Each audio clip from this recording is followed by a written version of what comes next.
All right, today we're here with Jay Lucas, president at Reputable Recruiting. Jay, welcome to the Building the Groundwork podcast. Good to have you on. Yeah, thank you. Thanks for having me. We got a bunch of stuff to jump into. I would love to hear you kind of expound on the world of recruiting, but I need to warn everyone. In my notes, I see that you're a fourth generation Texan, but no Texas accent. So just need to warn the audience. He is a real Texan, but you wouldn't know by the lack of accent. So welcome. Thank you. Glad to be with you. Take us through just like a brief, like high level overview of Reputable Recruiting, your role, how you got there, and then we'll just dig into it. Okay. Yeah. Well, I started recruiting in 95, so I've been at this for 30 years, and I worked for a big technical staffing firm for a number of years and sort of outgrew their model. And in 2004, I started my own recruiting firm. And ultimately, through that process, you begin to meet people. And Jordan Sitter Associates was another agency or recruiting agency that the former owners of Jordan Sitter Associates were all retired heavy equipment guys that were really looking for a second career, a sort of retirement job, if you will. And they were networking, they were natural networkers. And so for them, it was a lot of their knowing that talent was a sort of indicator or a common denominator to success or failure within heavy equipment. And so they liked to bring their network and their knowledge to serve other heavy equipment companies, manufacturers and dealers, primarily, a little bit on the rental side. And so you go through a couple of generations of owners, and here I am. We're running parallel. We never crossed paths. I never knew who Jordan Sitter Associates was. The name of my company was True North Recruiting, and True North was actually a phrase that I'd picked up from Stephen Covey in the 7 Habits of Highly Effective People. And so it just always stuck with me. What is True North? And so he has a definition of that. But anyway, I thought, okay, well, I'm going to start my company and we're going to call it True North Recruiting. And so eventually what happens is I meet one of the former owners of Jordan Sitter Associates, and he tells me that the firm is for sale because I guess technically the third owner had become sick with had a short battle with cancer. And this is a brand that's been around for 40 years. They've been placing heavy equipment executives and talent for 40 years.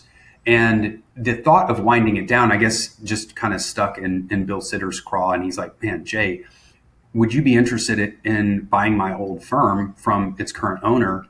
And so here I am. I have my own firm that's a bit of a generalist. We focus on corporate services, HR, IT, accounting. And while we had some heavy equipment clients, we were industry agnostic. So, we were pretty much all over the place in terms of the job scope. But I was in the right place at the right time, and we picked up Jordan Sitter. And ultimately from that, we had to do a bit of rebranding because I had fingers in 2 pies. I had 2 email addresses and 2 web domains and 2 logins to separate applicant tracking systems. And it just became a bit of a mess.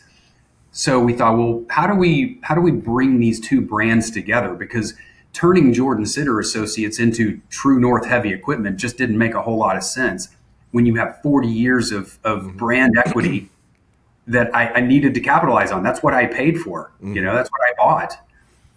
So since 2018, when I acquired Jordan Sitter Associates, running in parallel, we basically create Reputable Recruiting as a parent company.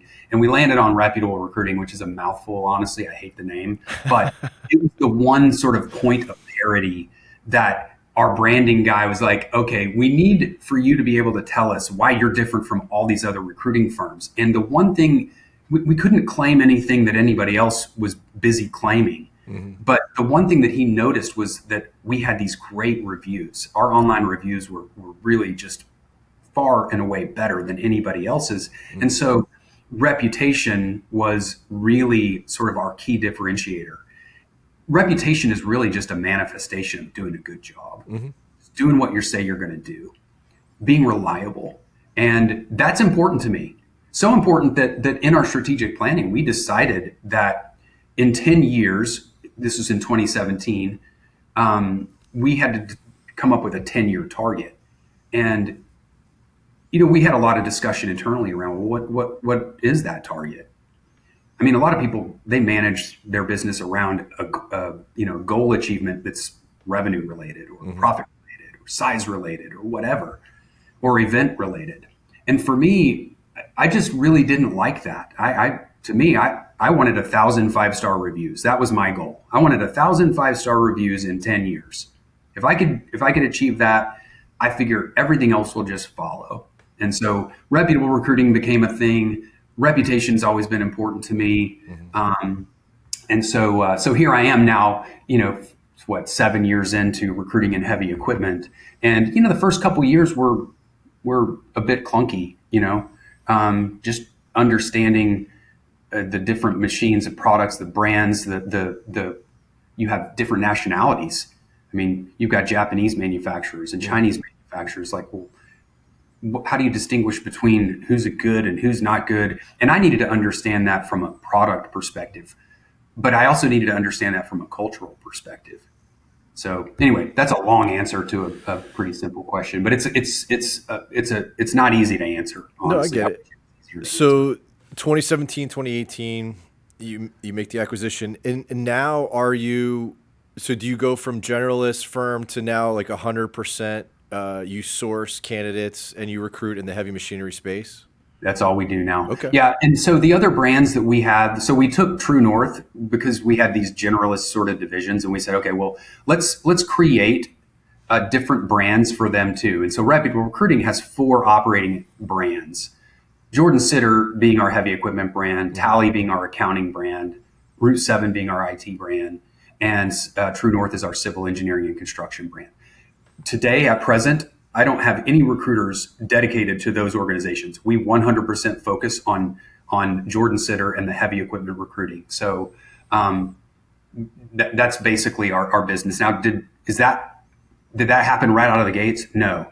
Like, I really thought, okay, you'll be over this division and you'll be over this division. And, what we really needed to do was concentrate our energy on sort of the tip of the spear within a very laser focused, so that we can, to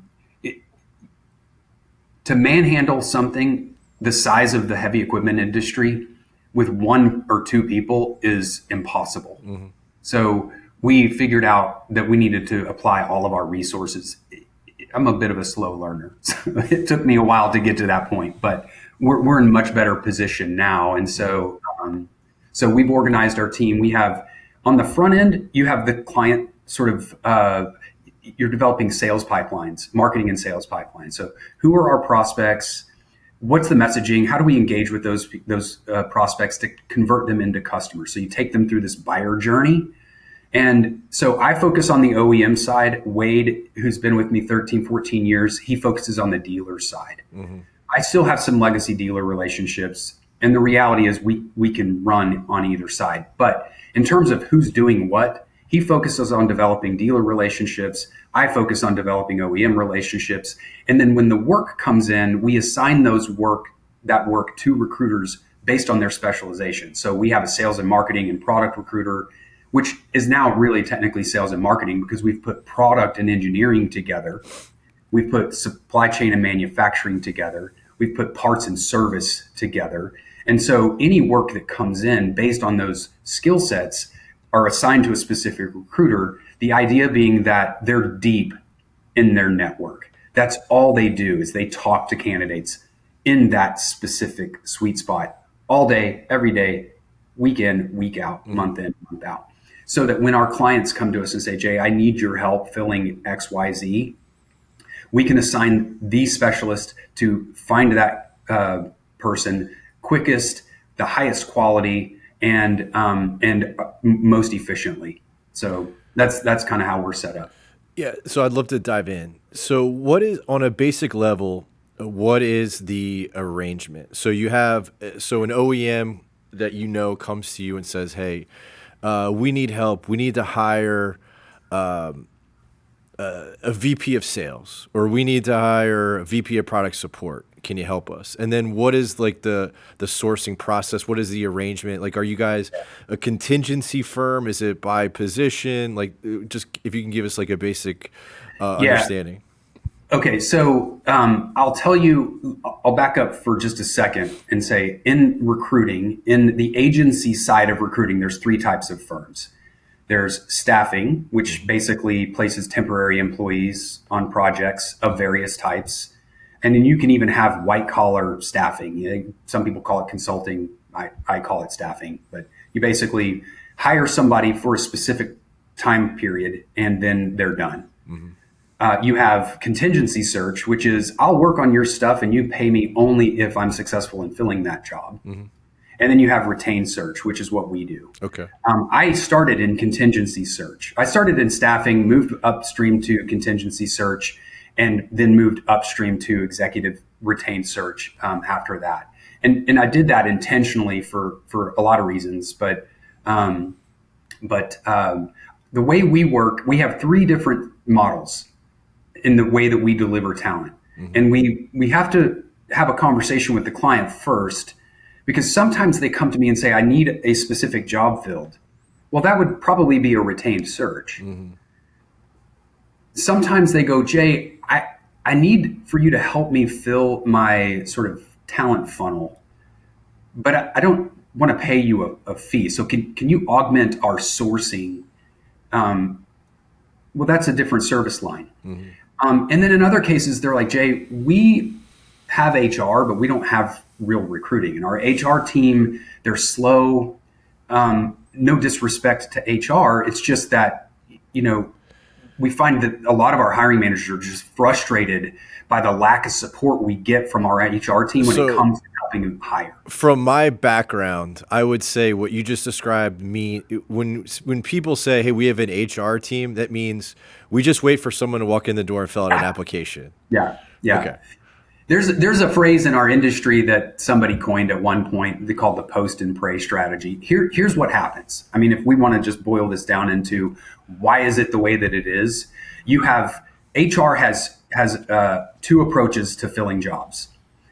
The post and pray strategy, which is I take a job description, I put it in a job advertisement, I post it online, and I cross my fingers and pray that somebody good applies within enough time that my hiring manager doesn't bitch and yell at me. Okay? Yes. That is a financially responsible way to recruit if you want to factor out the soft cost associated with the cost of vacancy, the cost to your culture, the cost to customer satisfaction, the cost of quality and safety. But if you want to factor those things in, it is an extremely costly approach to recruitment. The other side of that is, okay, I'm going to call up an agency. Like, we've tried this, it's not moving fast enough. HR is getting enough pressure from the hiring managers that they finally go, look, if you really want to get this job filled, we're going to have to call a recruiter. And now all of a sudden, you're spending 25 or 30% of a salary to get a job filled. The reality is most people on the corporate side don't realize how much work goes into recruiting. And so they go, oh, well, it's a pretty simple process, and it is. It is a simple process, but easy it is not. Yeah, simple, not easy. Yeah. So you then engage a recruitment firm to help you, go find whatever that is. You mentioned VP of product support or VP of sales or something like that. So in that example, to answer your question, I would say, client has come to me. I've done a good job of marketing and branding and doing sales activity, and I've got them now converted from a prospect to a potential customer. And we sit down and have a conversation about what they're looking to achieve. We determine what's the best methodology for helping them achieve that in terms of our service offering. We send them a proposal. We get this proposal signed, and at that point, we begin an intake meeting, and that's an interview with the client and any of the stakeholders that would need to provide us details around what does success look like. Okay, so that's me understanding the business. That's me understanding the operations, how that business operates, size, scope, employees. Like, I need to understand things like big picture. Then it's help me understand the department.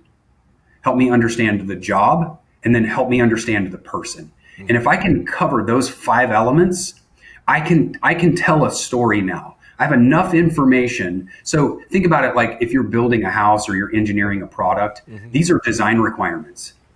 These are things that I need to understand so that I can go deliver that.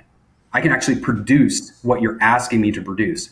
The reason I don't do contingency work is because ultimately the relationship between the client that's hiring me to fill a job and myself is there's no skin in the game. They have no equity in I've got a ton of sweat equity and a lot of risk. Sure. But they've got 4 or 5 other agencies. They toss you a job description, provide you very little insights that are relevant and critically important to filling the job successfully. Right.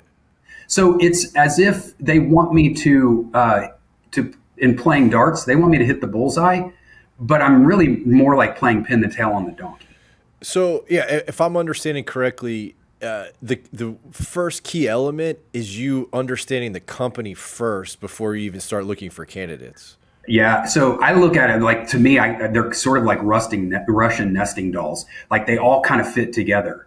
Because if I can't describe the ecosystem of that organization to someone, like we had a chat before this call today with a VP of product management for an OEM that's looking for a product manager for one of their products, and so we're talking to him about, tell me about where is your department in terms of its maturity, because if I bring somebody in who's a product manager from an organization whose product management and engineering methodologies and processes are super mature.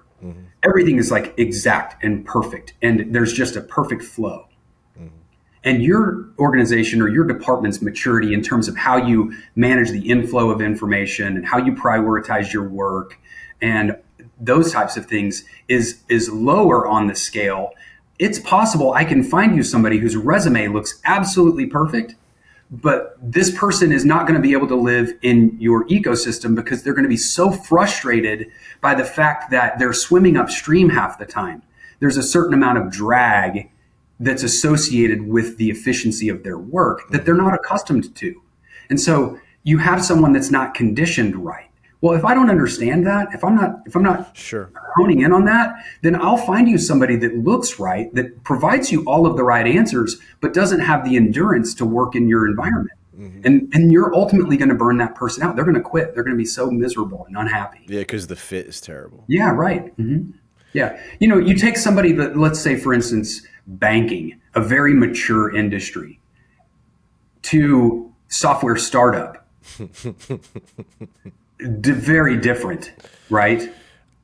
Yeah, I deal with that personally. Like, and we end up telling people all the time, it's part of our screening process, is like, this culture is not for everyone. Like, you software startup, like you have to have people who are super flexible, who are okay with things not being always figured out.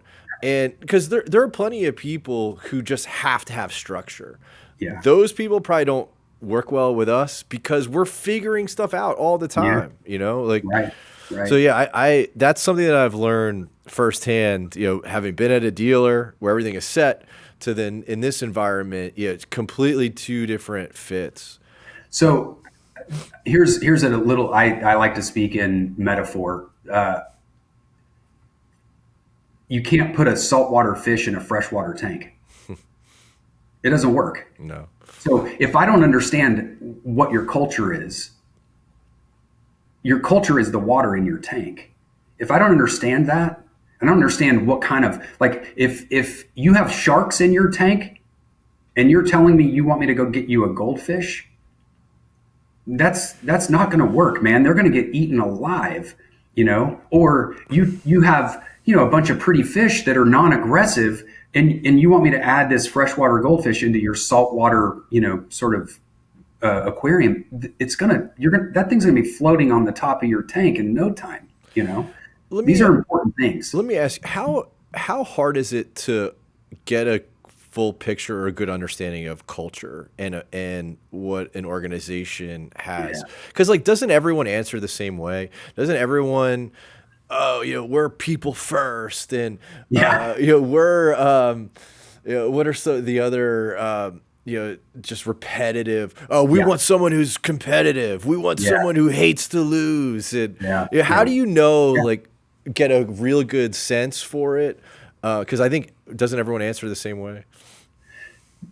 No is the short answer. They don't always answer the same Okay. way. So we ask really specific questions. Like when I tell you, like we zoom out again and go, okay, let's talk about your organization. We talk about, okay, how long have you been in business? What are some of the milestones? Like what are some of the things that the organization has sort of, metamorphosized through, or Mm-hmm. gone through, achieved? We talk about, okay, what are your core values? And if the person can't tell me exactly what those are right there, Mm-hmm. that's my first sign that they're going to have organizational issues. Because if you can't recite those, Mm-hmm. then how in the world do you use those to solve through problems? If that's not second nature to you. Mm-hmm. So then I talk about strategic planning. Like you can have core values, but if you don't have maturity around your strategic planning process, and you go, okay, well, walk me through your strategic planning methodology. Do you use, traction or scaling up or Rockefeller habits, or, pick a methodology for strategic planning? Walk me through what's your long range goal? What's your end game? 10 years from now, 5 years from now? How often are you sitting down and sort of looking at your strategic plan and saying, okay, is this still true for us today? And when you set objectives that say, okay, well, if we want to be 1,000 5-star reviews in 10 years, Mm-hmm. what do I need to do this quarter to move the needle to closer to 1,000 5-star reviews? And what are all the things that are in my way or in our way as an organization that we need to take down those hurdles in order to create an easier way to get to that end in mind? And is there rigor to that process? Is there accountability to that process? And what I find in most cases is no. So I don't need them to tell me what their culture is like. I can ask them a few questions and tell them what their culture is like without them telling me, just by the way they answer some of those questions. Interesting. And does it make it a bad company if they don't have maturity like that? No. It just tells me that they're either a saltwater tank or a freshwater tank. Mm-hmm. So when I'm recruiting somebody, are they accustomed to an organization that's mature, where their leadership is aligned, Mm-hmm. where people have a common language, and there's accountability? There's no sacred cows. There's not a guy that's been there 30 years who is the assassin that everybody tries to steer clear of, Mm-hmm. because he just ruins your day every day and is unreasonable. But because he's been there for 30 years and probably has, I don't know, the owner has some appreciation for some reason, gets away with everything. He holds you hostage, or the sales guy. This is so common. Mm-hmm. I call these guys the hostage takers. They drive so much revenue that they are untouchable. They can come into the service shop and piss all over everybody and get away with it, because they're the money maker. They're the haymaker. I mean, like, geez. Those are the kinds of things that you look at and you go, okay, well, look, this is just kind of how it is, and you either can tolerate that or you don't tolerate that. So some companies are good about saying, these are our core values. I refer to it as corporate schizophrenia. I say I'm this, but I behave like this. Mm-hmm. And so what kind of message do you send to your people? I mean, that's confusing. Sure. Like, when I come to you and you tell me that our core value is X, let's say fairness, and you got a whole list of all these things that are just obviously unfair, not just to me, but to the business. Like, we have to think of fairness in a 360. right? It's got to be fair to everybody, not just to me as the employee. But if you don't do anything about it, then you're misaligned. You have a dysfunctional culture. You're like, well, okay, we say we got core values, but they're really just platitudes. Mm-hmm. So that helps us a lot. And then we get into the job itself in the department, and we ask them like, okay, well, SWOT analysis for me. Let's do an organizational SWOT.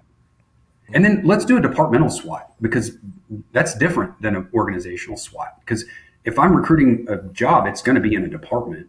Mm-hmm. What's the health of that department? It might be the most dysfunctional department of the entire organization, right? And that's possible. You can have a good organization with a dysfunctional department. Mm-hmm.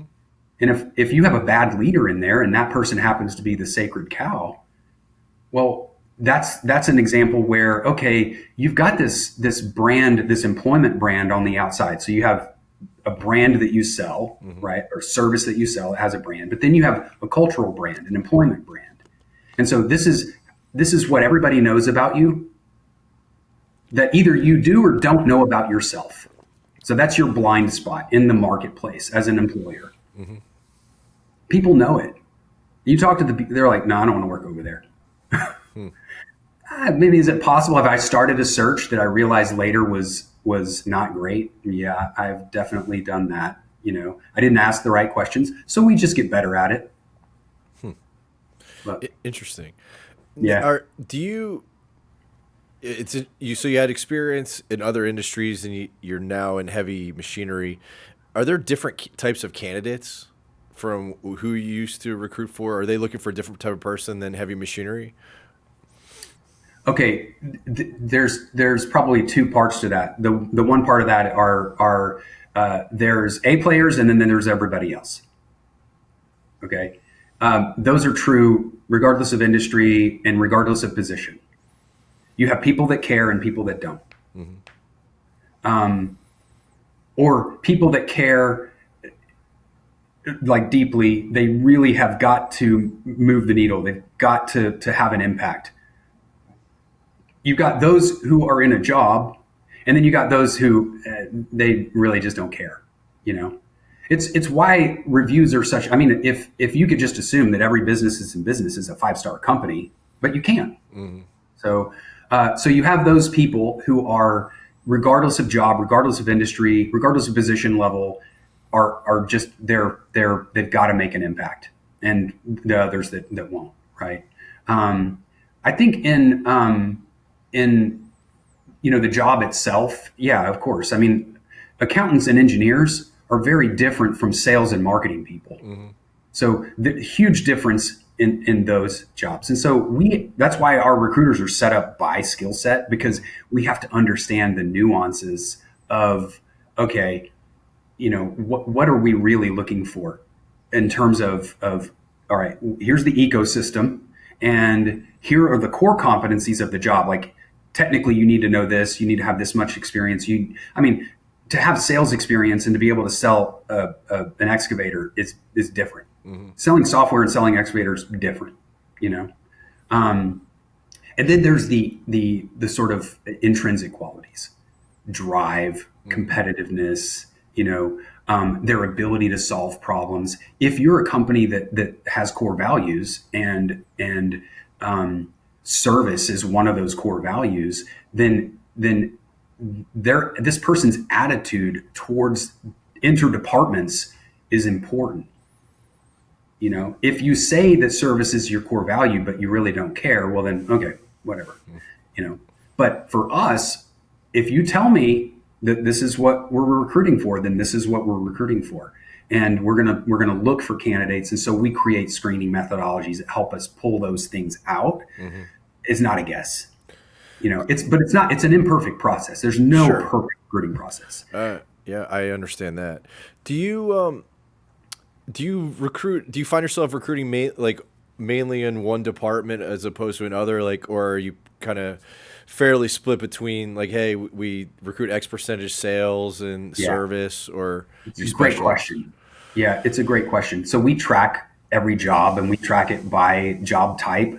By company type. So I can go, okay, well, if I have a company come to me and say, Jay, and they're a manufacturer, and they say, okay, I'm looking for a sales rep, regional business manager, or VP of sales or whatever. I can go, okay, well, let me drill down into my system and find all of the jobs that we've worked for that are sales related to OEMs. Mm-hmm. Okay. Because I can do that, I know that the bulk of the work that we do is going to be sales. It's sales, and probably 60%, and then you have everything else. So parts, service, after sales support, could be a little bit of manufacturing, a little bit of supply chain, a few corporate services jobs. Even though we don't do a lot of those, the bulk of our work is sales, parts, and service. I mean, that's going to take up the lion's share. What level of that? I mean, it just depends. It depends on what the company's looking for. Mm-hmm. Some jobs like I mentioned, we could manage the recruiting process, which we do for some clients, soup to nuts. And I might fill 50 or 60 jobs a year for that client. Others, I might just fill one, and I may not recruit for them again for another 5 years. So I don't know if that answers the question. No, it does. What, in your experience, what makes someone a great salesperson? You screen a lot of people.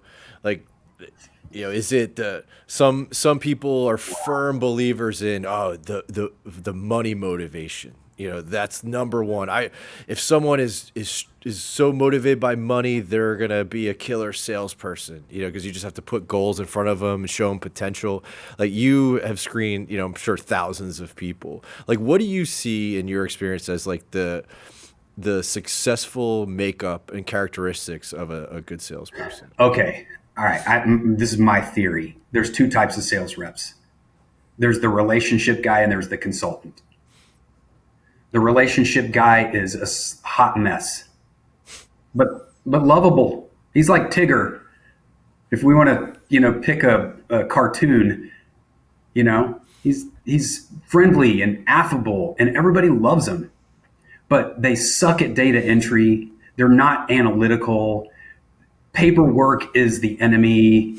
They're not going to analyze data.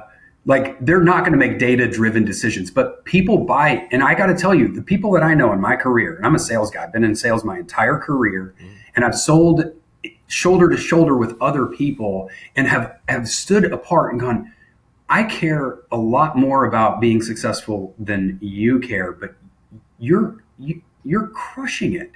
I mean, they were killing it. And so to me, when you say, okay, well, what makes the perfect sales rep? Like, well, the sales reps that I know that generate the most income, if we're using revenue as the primary descriptor or factor for determining what makes the best, if top line is the only thing, okay, then probably the relationship guy. Your ability to connect with people, your ability to bring guards down, I'm not saying that consultants can't do that. I'm a consultant type. I told you reputation is really important to me. Like, I have got to, I got to feel good about what I'm selling you. Like, I understand your need, and I'm not just selling you something and making a lot of money if it's not the right thing. Like, to me, it's more about the right thing. And then ultimately that all just sort of feeds into, more opportunity. So it's a tough one to answer. My personal take is the best sales reps have a blend. They bring a certain discipline and drive, right? They're not easily deterred by no.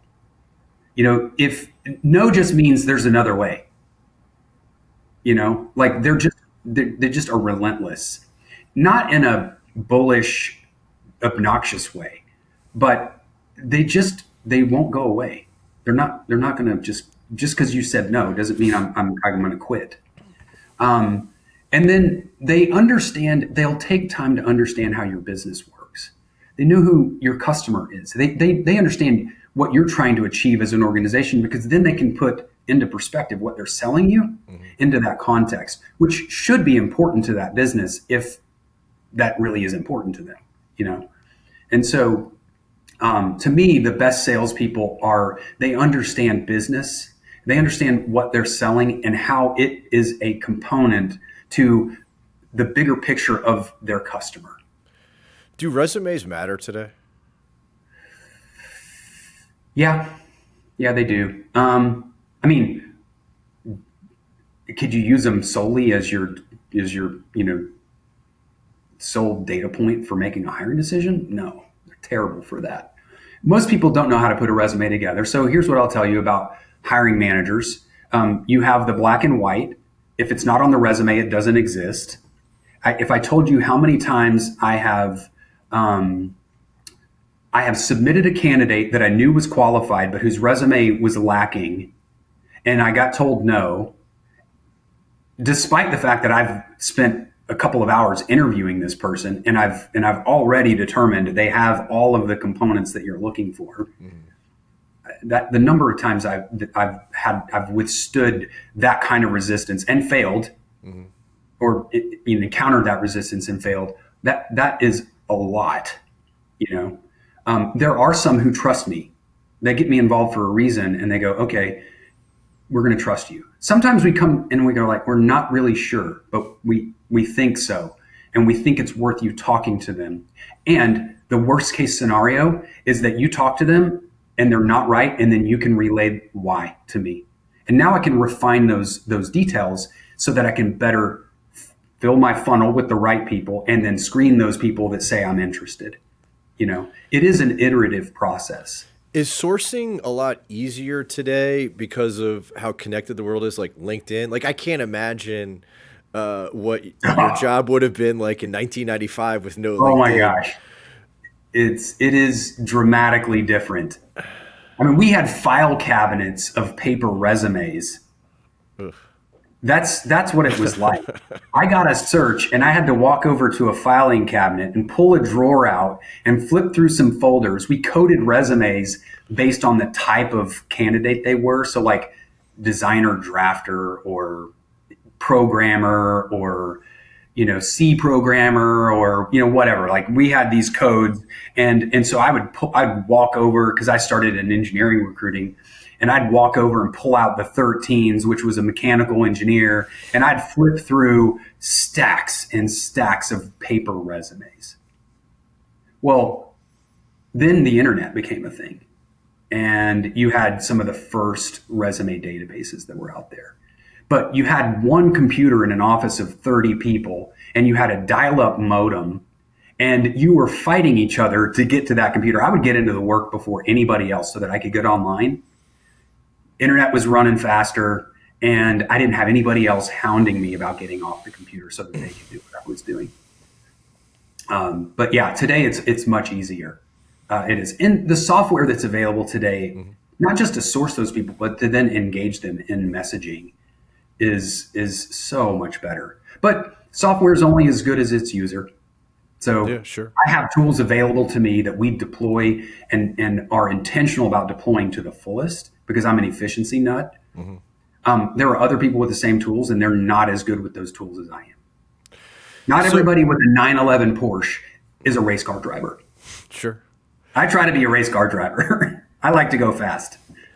So when the process is working well, you really understand the client, you understand the culture, you understand the role, you understand like probably what qualities in the candidate would be the best fit.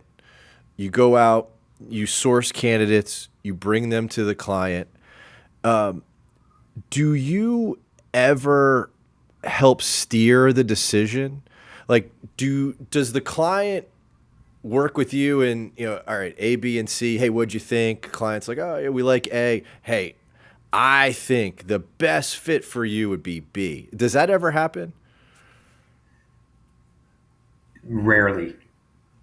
Here's it depends. It's client by client. I've been in a scenario where I was recruiting for a VP of Power Systems. I I was tasked to go find candidates for that job, but I was also asked to screen the internal candidates, which is I 100% believe that's the best way to go about it. Mm-hmm. All candidates have to go through the same process in order to be objective. So I go through and screen and screen the internal candidates the same degree of screening that I screen any external candidates. And then I provide feedback to the client. And the client came to me and said, what's your take? Specifically asking me like about the internal candidates. And I gave them my feedback, and because they asked, now I give them that feedback anyway. Like if I submit candidates, I'm never going to be the guy that's just it's all rosy. Right.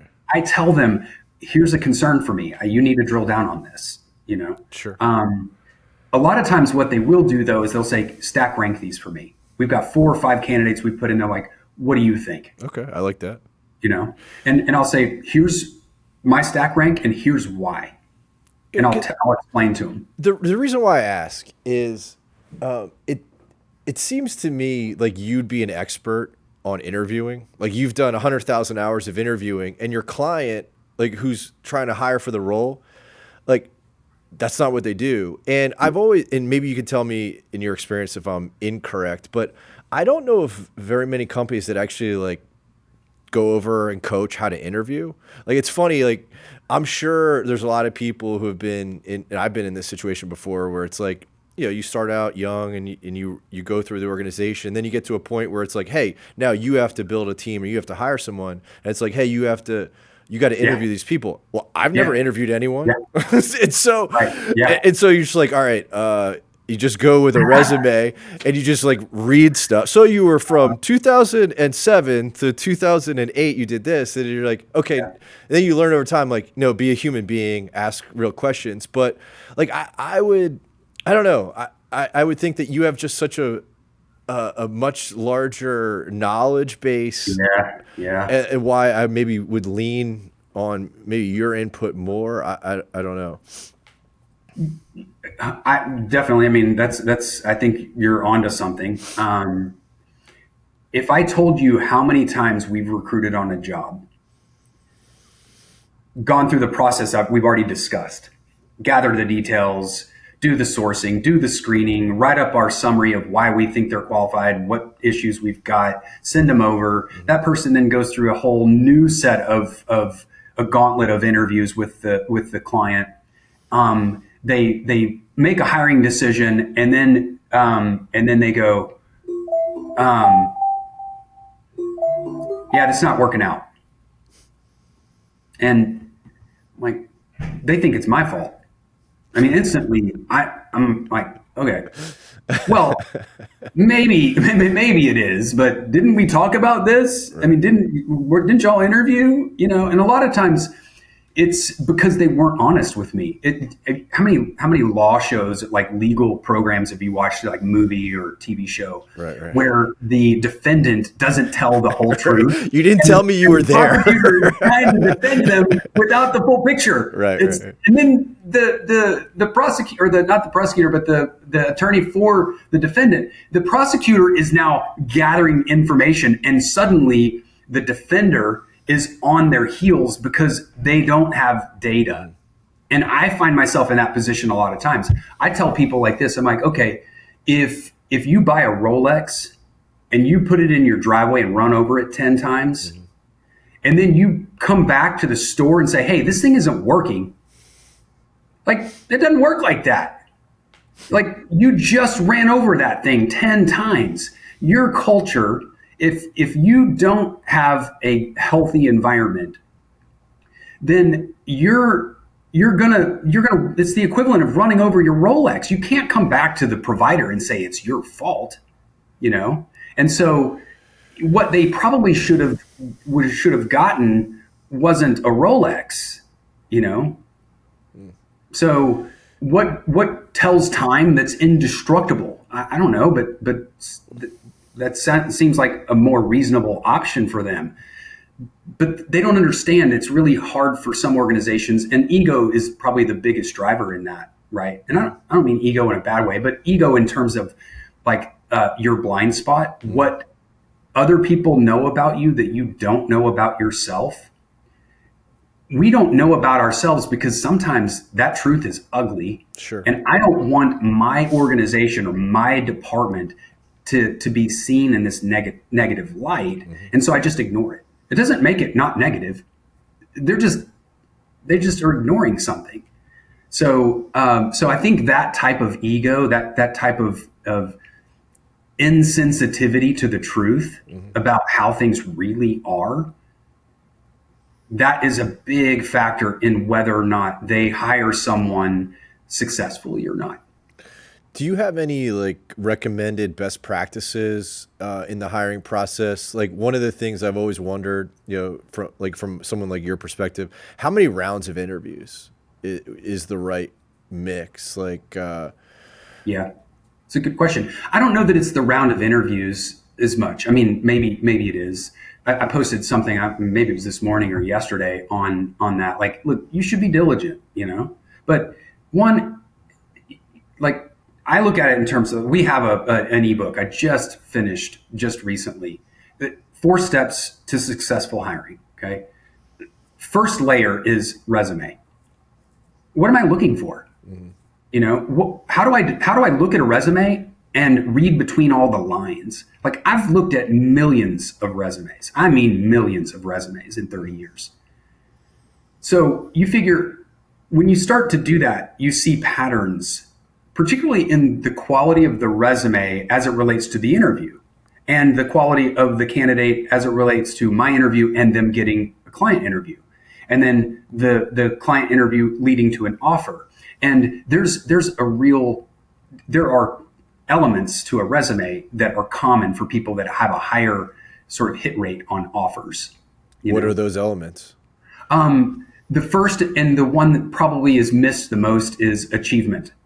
People, they talk about what they do. They don't talk about the impact they make. So if I'm a sales guy or a sales manager, I might say, manage a machine sales division and, $100 million in revenue and 10 sales reps. Real tactical stuff. I mean, you get a little bit of size and scope but what if when you started, it was a $200 million division? So it's like, what I want to know is, how did you add value and how do you measure that? So what was the problem? Did you implement a solution, and did that solution have some measurable benefit? So resumes with achievements, accomplishments marked by percentages and dollar figures and numbers, those are resumes that tell a story. Like, your whole resume, 80% of it should be about achievements. What did you do? How did you measure it? How do you know that you actually moved the needle at all? It's not subjective anymore. It's objective because you're measuring it. So high performers measure. They absolutely have to make a difference. Their job satisfaction depends on it. So they do. Those are the A players. Those are the ones who care. So looking at resumes that have that's a big step. You look at people with tenure.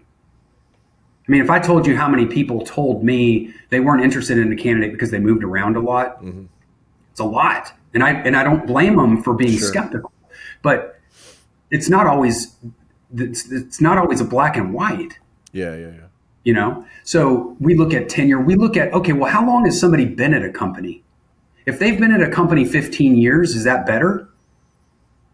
Some people would say, yeah, of course it is. They're loyal. Like, okay, if they've been in the same job for 15 years, probably not better. You can't trust them with more, yet you think this is a high performer because they've been there 15 years? Right. So if loyalty is all you're after, then sure, okay, awesome.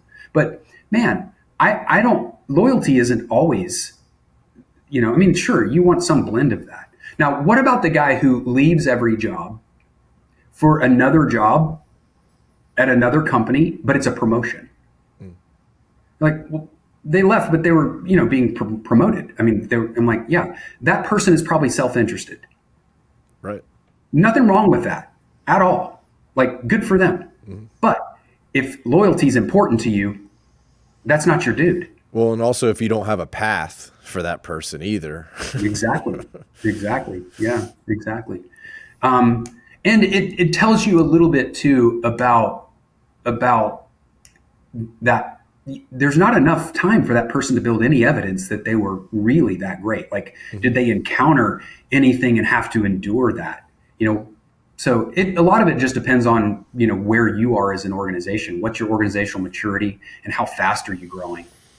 Because those two things make a big difference in what type of candidate is suitable. So, I mean, like, those are just a few things on a resume that I see that a lot of untrained people just overlook. They don't know how to read the tea leaves.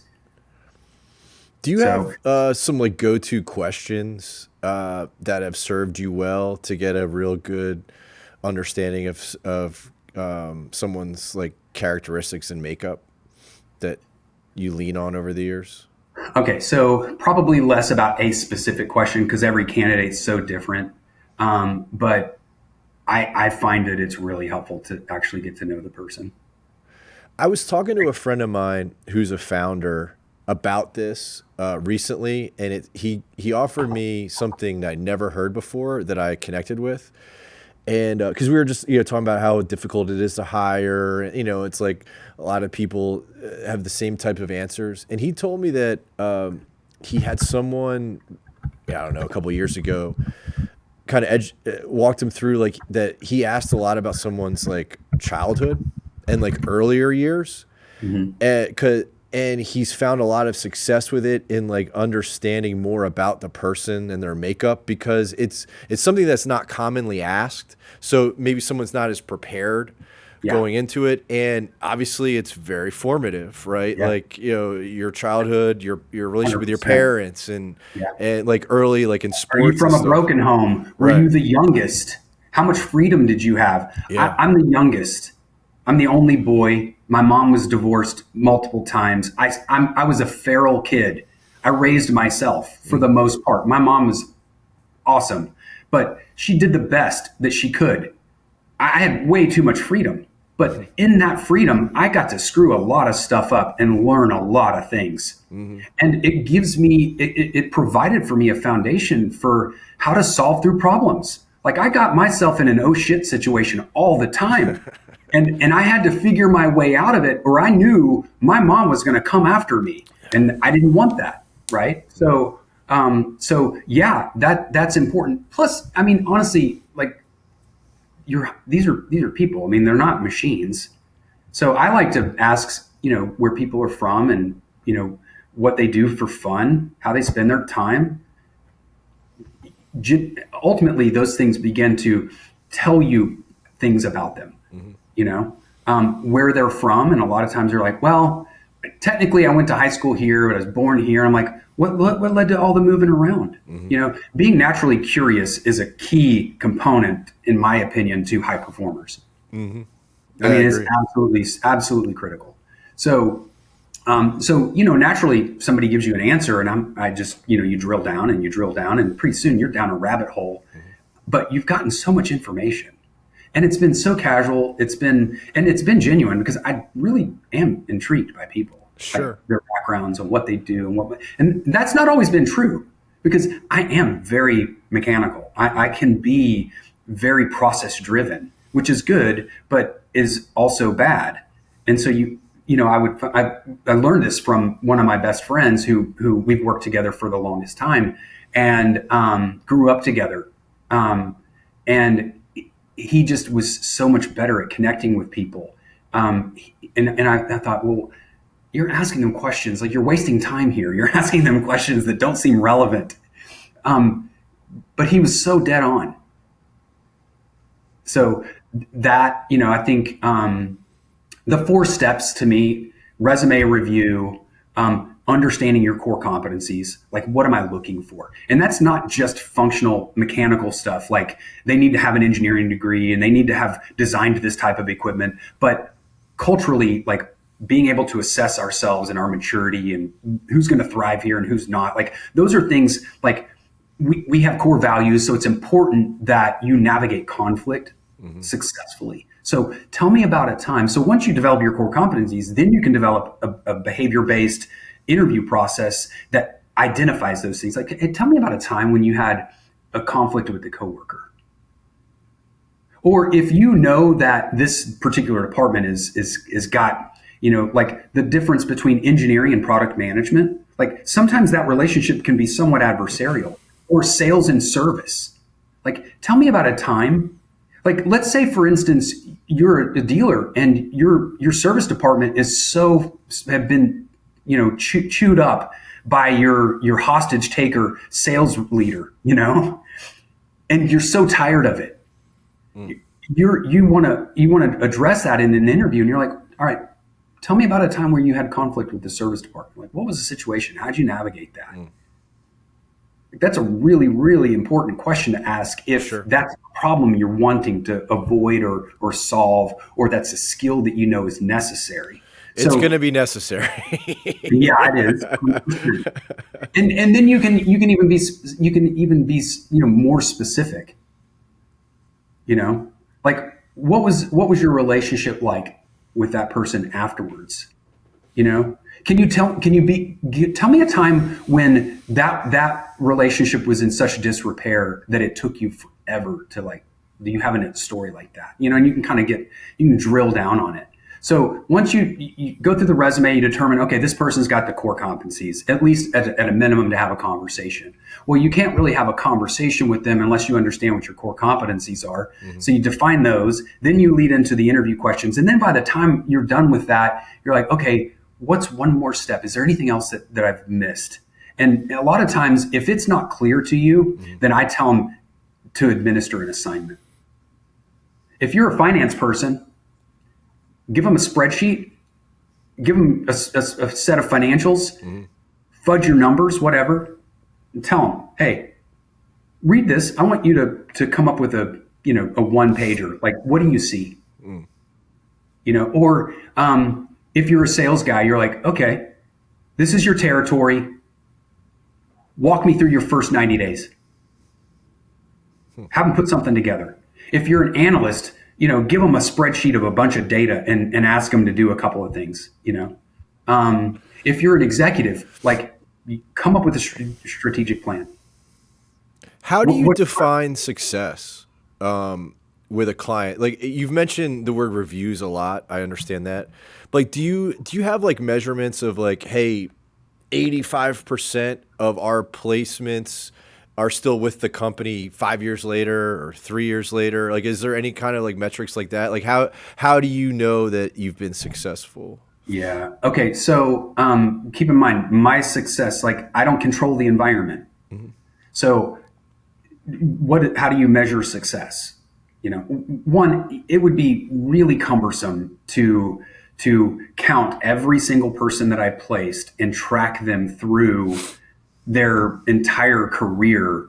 I've been doing this for 30 years. You know how many people I've placed in 30 years? How many? Like, that's a lot of work. Sure. And so, and sometimes people leave for good reason. Sometimes the businesses get sold. I mean, is that a mark on me? Sure. Like, that's really hard. So when recruiters say, "Now we've got, like, it's 95% success rate after a certain number of years," I instantly, my bullshit radar is, like, going off hardcore. Sure. Because if they're busy tracking that, I want to know how they're doing that without it interfering with their ability to go find new candidates for the jobs they're working on today and get jobs filled today. Now, we've had many successes, like people that have just, like, here's a good example. One of my first searches, Jordan Zitter, Al Quinn calls me up. I'd never talked to Al Quinn. I don't know the difference between an excavator and a wheel loader at that point. I'm like so green at this point. Right. I mean, I did, but only barely. And he's telling me what he's looking for. Now, I know business, and so he can speak business to me, and I figured it out. And we went through this recruitment process, and we had a candidate that he wanted to make an offer to. It didn't work out with that candidate, and the truth of the matter is, he was young and really inexperienced for that particular role. But for Hitachi at this time, they were just wheel loaders. They hadn't spun off yet. So I go back through, I find another candidate. He's succeeded Al Quinn now. Simon Wilson. I placed Simon, got him as a referral from someone. He's been there, kind of moved his way up the ranks as they spun off from their Deer JV and started to build their own organization. And he's now, the face of Hitachi North America. Nice. Or Americas, so that includes Latin America too. Are candidates different today than they were 15, 20 years ago? Do they have different priorities? Has there been a shift? And I don't think so. I think ultimately, you get back to, they're probably a bit more informed. You have companies also that have changed. So the answer to candidate stuff is you can't answer that without answering some of the difference in business today.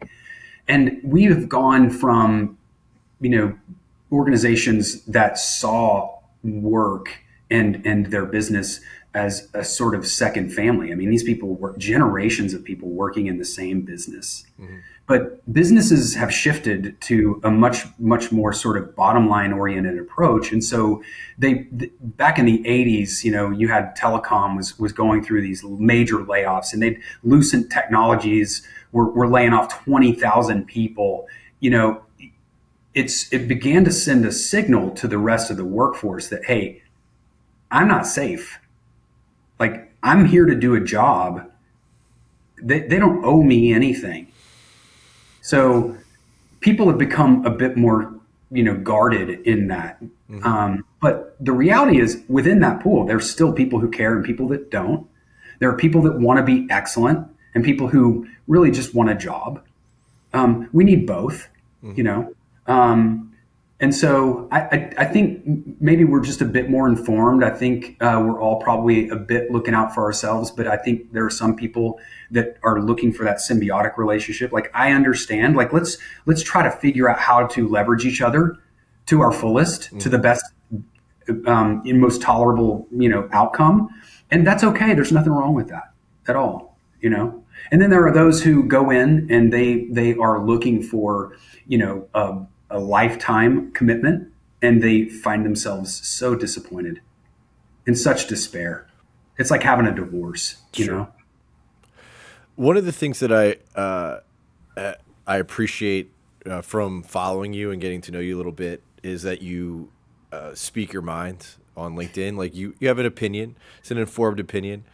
You're not shy about kind of, it's I think pretty well recognized that the heavy machinery industry is very behind the times, not a lot of innovation. Does that make it harder to recruit into the industry? No, I think it's part of its charm too, Mm-hmm. I mean, yeah, it's frustrating. I mean, I think in a lot of ways the industry could be a bit more innovative. I mean, you take a look at automotive. I mean, the businesses run exactly the same, but automotive is like 20 years ahead of heavy equipment. Why is that? I mean, I can only speculate. I have an opinion on that. There's more competition, right? Like, so that's why I live in Tampa. There are, I don't know, 15 Ford dealers within 20-mile radius. Yeah, 20-mile radius.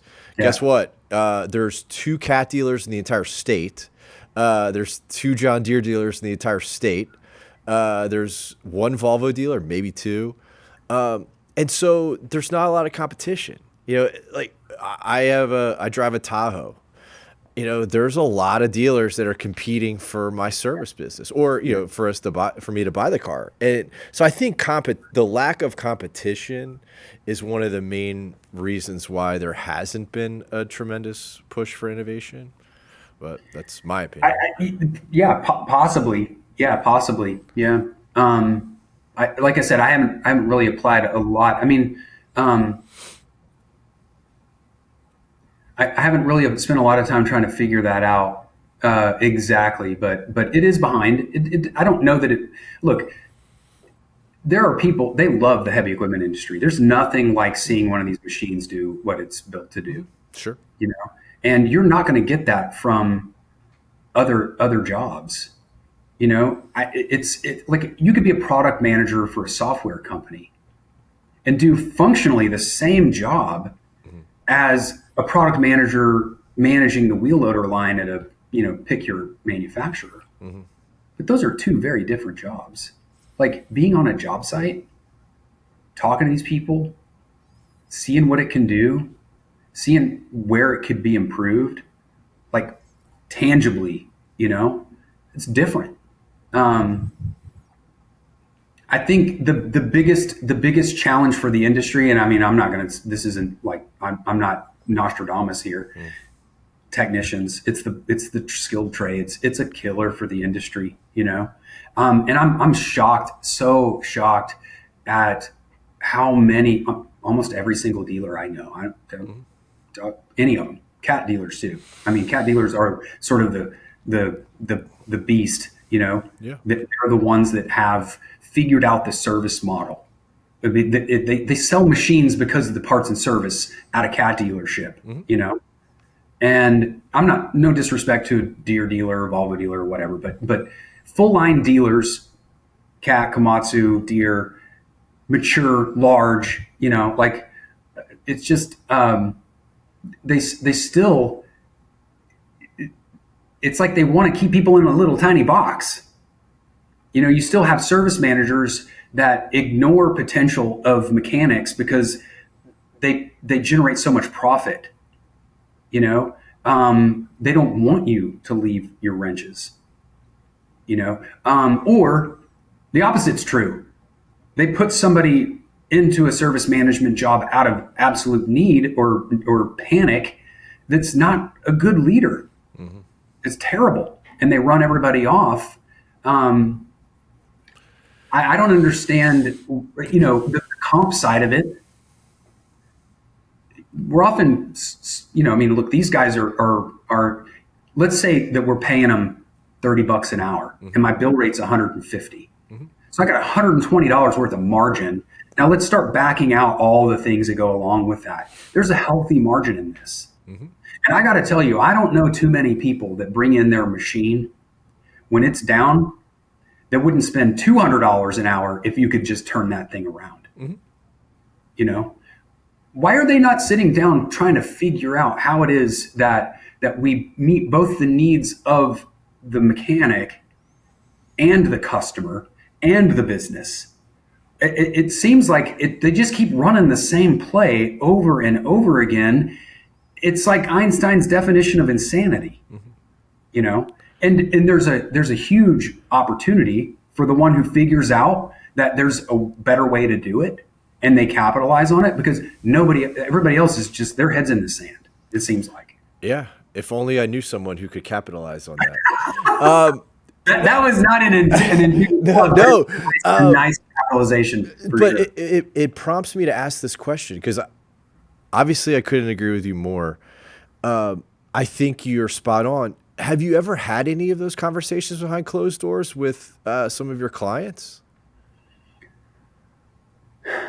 Because you're right. Like, I started in this industry in 2004. I heard the same stuff. It's been the same playbook. It has never changed. And I'm somewhat amazed. On one end, I'm amazed that it hasn't changed. On another end, I'm not surprised, because I do think that it's like a similar theme as to a lot of different industries, for a few reasons that I won't get into because it's like a 2-hour conversation. But it is like, I don't understand why people can't just try to do certain things instead of just the same thing. And then recently it's like, all right, we'll blame the workforce. Well, people are lazier and they don't want to do this work. And it's like, well, I mean, it is kind of a tough job. And do you want to be outside in the Texas summer or the Florida summer and you make or the winters in right, Canada. Right, and make $27.50 an hour? I wouldn't necessarily call that person lazy. It's just, like I said, I'm kind of amazed by it. Yeah, it's so, in manufacturing, continuous improvement, lean, Six Sigma, Kaizen, like these quality methodologies are all geared towards continuous improvement. Mm-hmm. And so there's a a sort of Six Sigma framework called DMAIC. It's an acronym: define, measure, analyze, improve, control. Mm-hmm. And so you define the problem, you have to measure it somehow, because if you don't measure it, you can't improve it, which is the third step. You analyze, okay, how are we doing? And then you ultimately you get to this sort of pattern of continuous improvement. You're like, Mm-hmm. you never get to the end. It's unending. Like there's always opportunity. And eventually, sometimes you can shift a paradigm, and all of a sudden you shift from sort of this iterative, minuscule improvement over time to a whole new dimension of thinking, a whole new way of doing things. Like when VCR tapes got replaced by Netflix or DVDs, like that's a technological leap that shifted the paradigm completely, right? And but you iteratively go through this process. And so if you're not asking the question, this goes back to the whole, strategic planning. You go, okay, well, what's my goal 10 years from now? And then what's keeping us from achieving that? And then having really honest conversations and not crucifying people who are honest and not going, okay, let me put myself in your shoes. And then you need to put yourself in my shoes too, because fair is fair to all of us, not just fair to you, right? Like we got to figure this out. And to have those conversations, I think a lot of times the dealers in the industry, it's a lifestyle business for them. And so you get to a certain point of profitability. It's like, well, I'm making so much money. Like, what's my motivation? Like, unless you're a freak about just doing it great all the time, you're going to be so distracted with the amount of money in your pockets and how you can spend it that you take your eye off the ball and you leave it in the hands of other people who maybe just aren't as interested in trying to figure those things out. And I don't know. I mean, I don't have an answer. I can only speculate, but I do know this. There's a better way to do it. 100% a better way to do it. I agree. I think it's a very good point that you just made. Yeah. Thank you. Yeah. Yeah. It's a fun industry though. I love being in heavy equipment. The people are amazing. I mean, honestly, Real people, real blue collar people. Yeah, they really are. I share like a similar mindset. Like I didn't know anything about the industry before I started in it, and I have enjoyed it tremendously. And I can tell just from like talking to you, yeah, once you started recruiting and you morphed into that side, like you can tell the passion and your how much you enjoy the industry and the people. It comes through definitely. Yeah, well, good. I'm glad because it's true. I do. I enjoy it a lot. I think it's reciprocated too. Like, I mean, our industry it's like attorneys. When you hear the word recruiter, it's not generally, people don't well up with this wonderful association. Like, oh, I love recruiters. That never comes out of somebody's mouth. Actually, all right, I want to ask you about this because I have a suspicion as to why, and it applies to what our company does too, and I obviously would disagree with the assessment, but I think people apply a negative connotation to companies that fulfill roles that would be considered as middlemen. And is that, how do you handle that? Because I would think like if someone has a negative perception about a recruiter, it's because, oh, well, why should I have to pay Reputable Recruiting when I could just go and hire and source candidates the same? Like, why would I have someone in between it that I'm paying? They're just an unnecessary middleman. I mean, is that? Yeah. Do you deal with that? Okay. So my personal take, why there's this general distaste for our industry is it's the incentive. So when the bulk of people want to engage contingency recruiters, I mean, most people don't want to pay me a retainer up front for some fear that I'm going to go to the beach and drink Mai Tais and not work on their work, So they engage a recruiter that doesn't cost them any money. I mean, there's an upside to getting the job filled faster without the downside of having spent money that you don't yield a return. Ultimately, what happens is the recruiter on the contingency side, they're not doing great quality work because they know that the more time they spend on it, the more likely it is they're not going to fill that job. And so you don't want to be in debt. When I did contingency work, we call what's called fill ratio. 7 out of 10 jobs we didn't fill. We're like, well, why?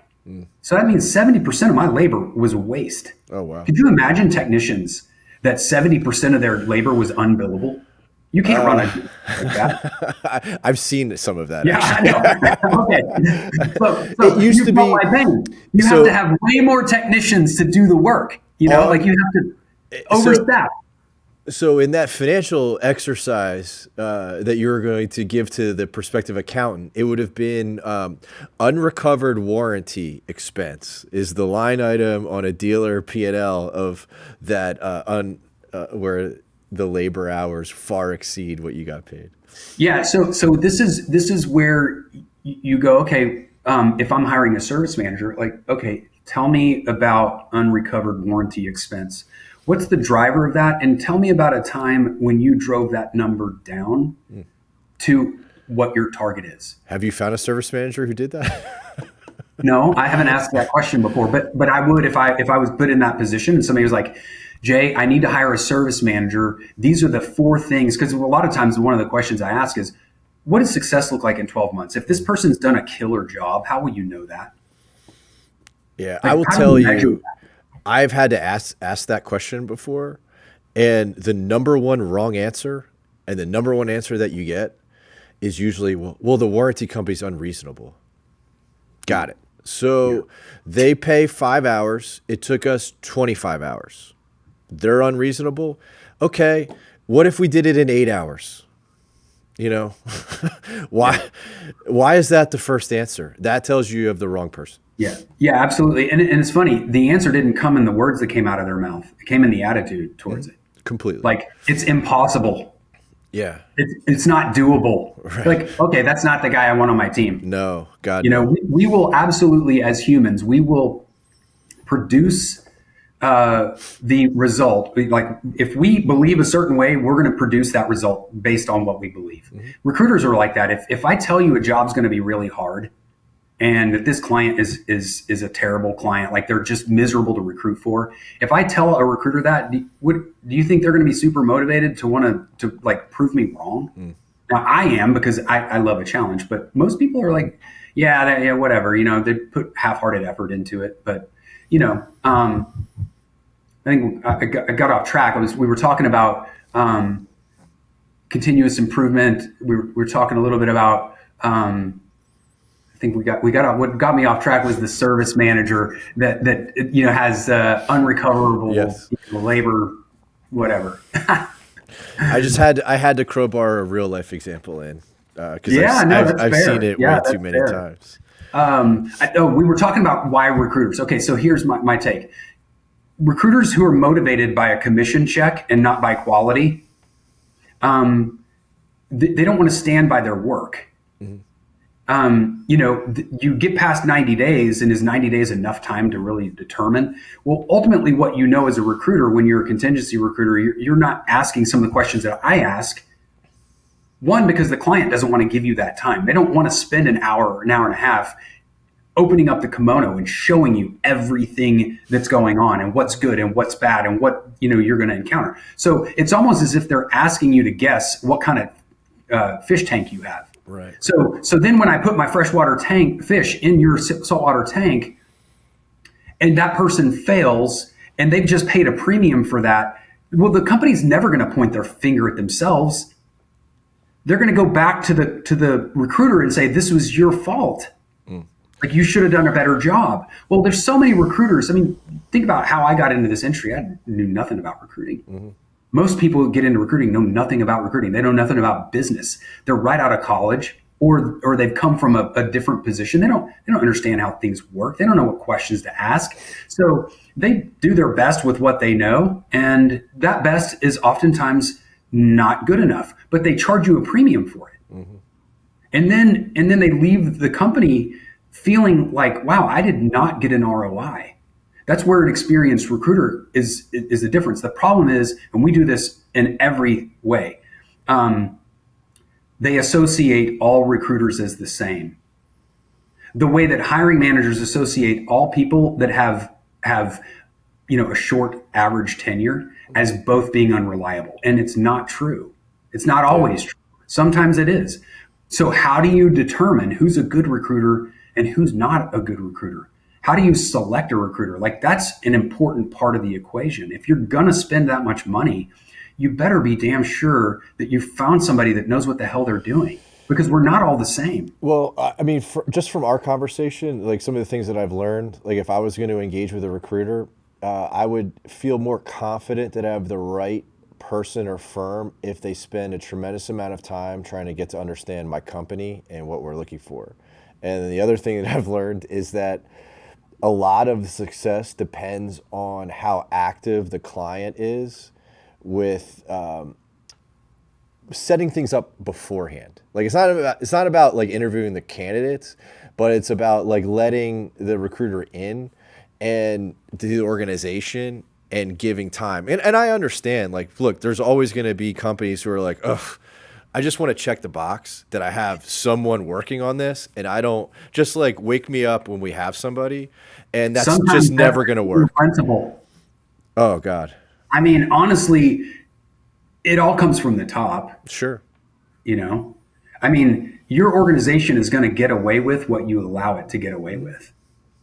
So the health of that organization is predicated on the engagement of the principal, and that principal's competency, that principal's willingness to want to take an honest look at themselves and their deficiencies, and then to put people around them that shore up their deficiencies, and then to be honest about where they're failing, to not like try to sweep it under the rug, but that, look, knowing where we're failing is actually a good thing, because that's the beginning of continuous improvement.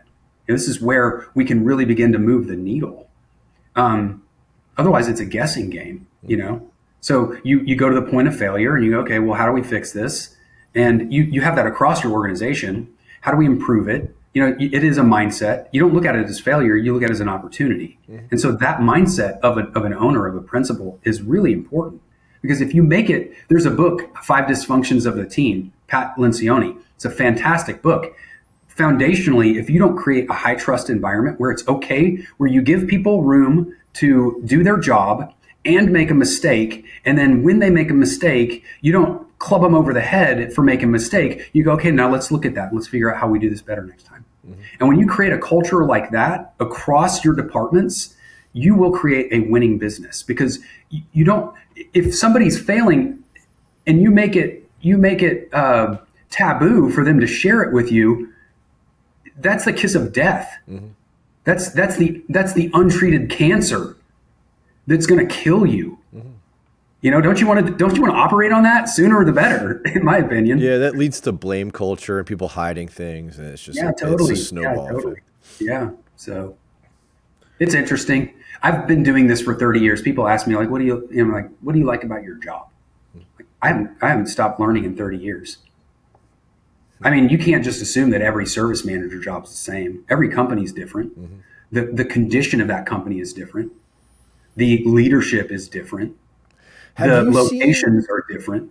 Since you deal with a lot of companies, have you seen companies successfully change their culture, where like maybe like you were engaged to hire a service manager role at one point in time and they had this culture, and then like 10 years later you interact with them and they've been able to change, or is it a lot of the same? No, absolutely. We do see it change. We see it change both ways, actually. Sometimes you go from good to terrible, and sometimes you go from terrible to good. Going from terrible to good is really hard. Really hard. It is to a certain extent. It depends, right? So our expectations are like failed expectations are the mother of all discontent. So if you have an expectation that you're going to be able to turn the ship like you would a dinghy, then of course you're going to be frustrated by that.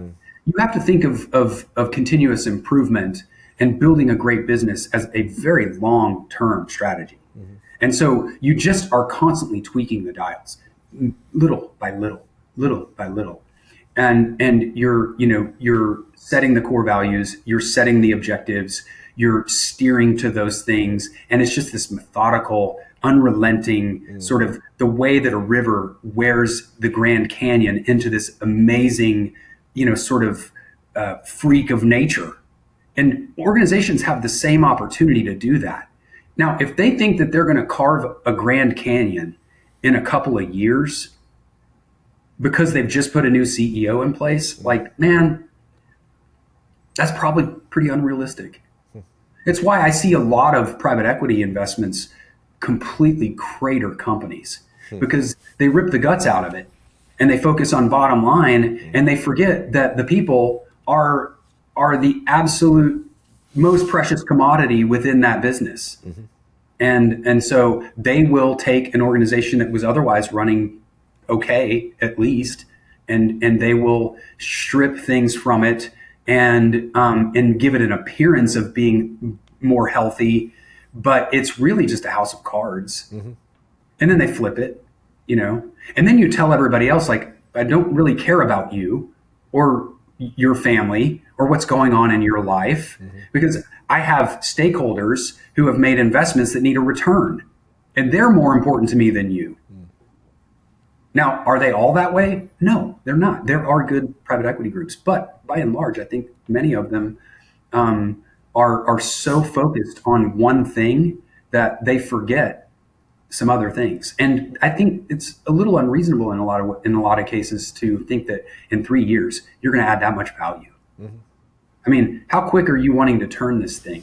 And 3 to 5 years, man, like I said, the Grand Canyon, it didn't happen overnight, and most of these guys really don't know the business.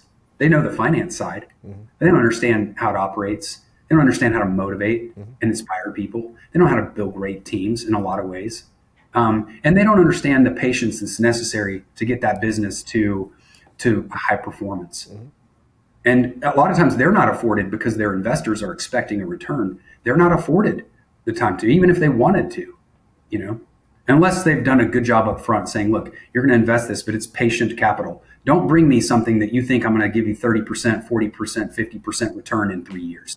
Like if that's your expectation, don't put your money in.